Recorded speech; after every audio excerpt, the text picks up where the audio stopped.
See, our minds have become messed up, and they're now filled with pollution. TV screens and magazines, we're beginning to look for a solution. Plastic surgery, diets and pills, but still not seeing any form of improvement. We've stacked up all these dollar bills, but still not sure what to do with them. We began to chase women and fornication to the point our girls don't even know whose baby she's carrying.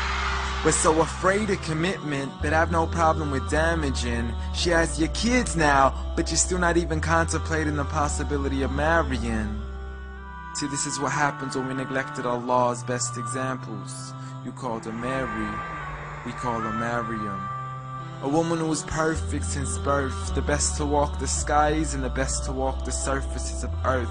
The most exalted of all women, that's why she was dedicated an entire chapter in the Holy Quran, the final revelation in which there'll be none after.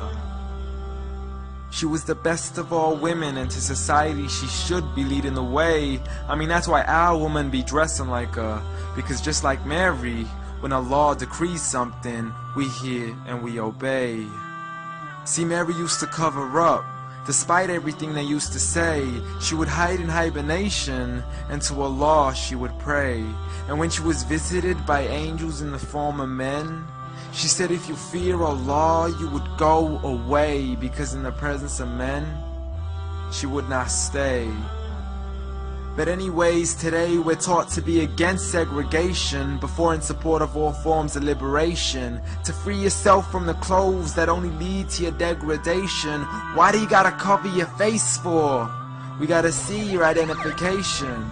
But little do they know her identity's right there.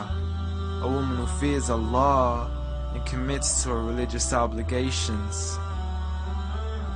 See, I respect all women too, because that's what my religion teaches. To lower your gaze when you're walking, there's no need to check out every second woman's features. There's no need to even shake another woman's hand, because in reality, there's only one reason why a guy would be pleased to meet you.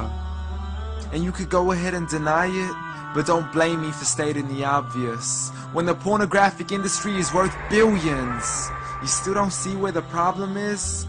Sex is embedded into society to the point we'll exploit it to merely sell a car. So you can act like this is all new to you, but you know for a fact how innocent we really are. I mean, just look at the simplistic way we're taught to dress. It's like if you dress less, then you're destined for success. You then force your women into heels and have the nerve to say that we oppress. You got it to dress up tightly, like it's an opportunity. But every time we lose our minds, it's like, see what these ladies do to me? But I'm not blaming it on the women, because we too have responsibility. Prophet Muhammad ﷺ said the best of men is he who is best in his character, and the best of them is he who is best to his lady after he married her. He was the best to his wives. I mean, just take a look at Aisha. He compete with her in races and smile just to make her happier. So when you do marry, do so with the intention of paradise is where you plan to carry her. But before you plan to carry her to the altar, maybe you should alter your decision. Because if the only reason you're marrying her is for the outside, then realize you're going to be locked inside of a prison. For that reason, Prophet Muhammad ﷺ said marry for 4: beauty, family, status, but most importantly her religion. Because a woman without religion is a woman who could do with a bit of extra wisdom. We're meant to grow old together, mercifully, so we can be protected under Allah's supervision. But relationships are a mess, and there's no guarantees you're gonna be a survivor. So be kind to her, and know that Allah will be kinder. Be a man who stands in front, but also a man who can stand beside her. And if you're still looking for that good girl, don't go chasing after behind her. Rather search to find Allah first, for once you find Him, you're guaranteed to find her.